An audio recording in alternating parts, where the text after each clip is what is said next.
Hello mga be! For today's video po, gagawa tayo ng sapin-sapin using glutinous rice flour. Tara, umpisa na natin.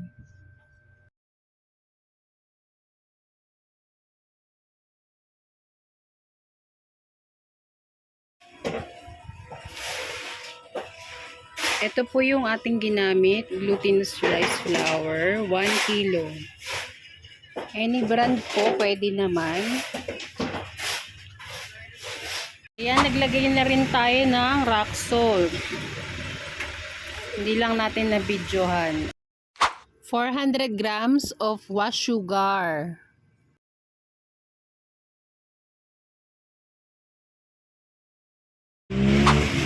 Lalagay tayo ng 1 can ng condensed milk. Kahit anong brand, pwede naman po.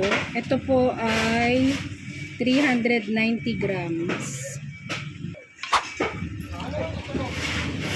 1 can ng evaporated milk.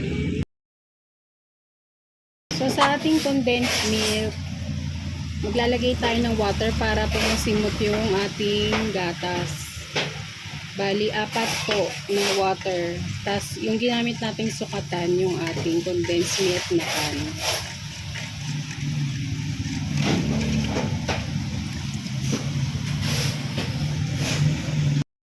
Pwede po bang maglambing?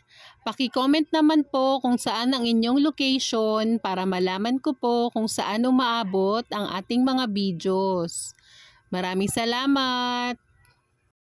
Ako po si Glory at gumagawa po ako ng mga video na pang negosyo. Please like and subscribe to our YouTube channel. Thank you and God bless!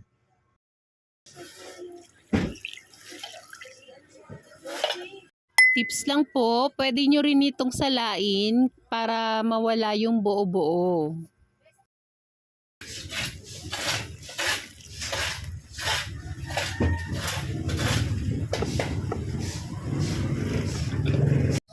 Pwede na po itong ating sapin-sapin mixture.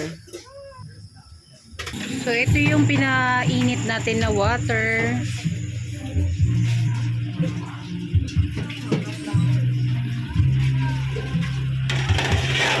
Ito ay 12 by 12 by 3. Ginris lang natin to ng cooking oil, ay ng coconut oil. So yan, lagay lang natin. Tapos, lalagay na natin. Ito po ang ating first layer. Ito yung ating 100 grams na langka. Ebe, show it.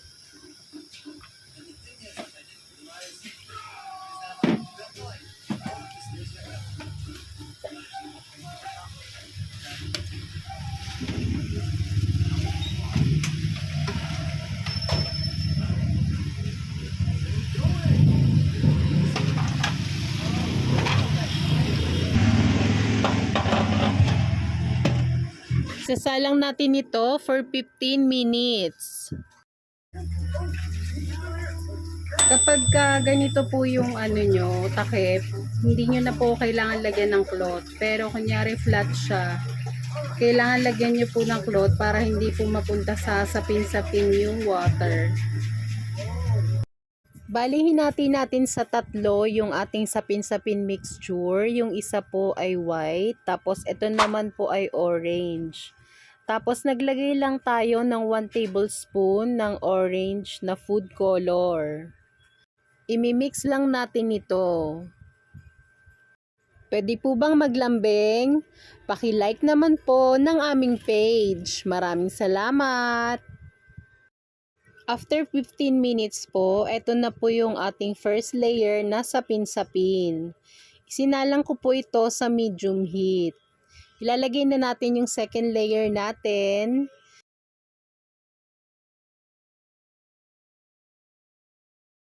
Isasalang natin ito for another 15 minutes. Ito po ang ating last layer. Naglagay lang tayo ng violet food color and then mix. Ito na po ang ating second layer. Luto na po ito. Ilalagay na po natin ang ating last layer. Kung gusto nyo po ng ganitong mga video, please like and subscribe to our YouTube channel. Thank you and God bless.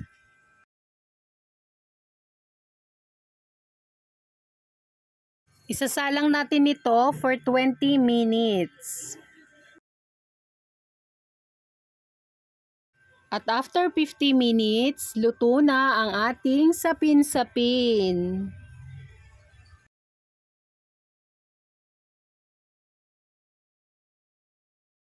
Maglalagay lang tayo ng coconut oil bago natin hiwain yung ating sapin-sapin.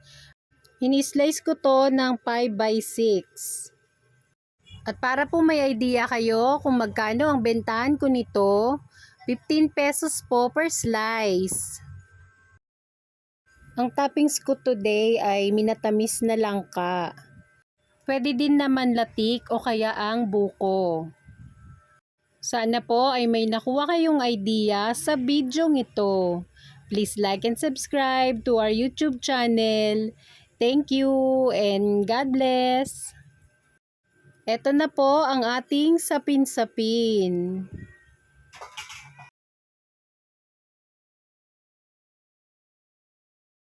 Ito po yung mga sample natin na pa-order.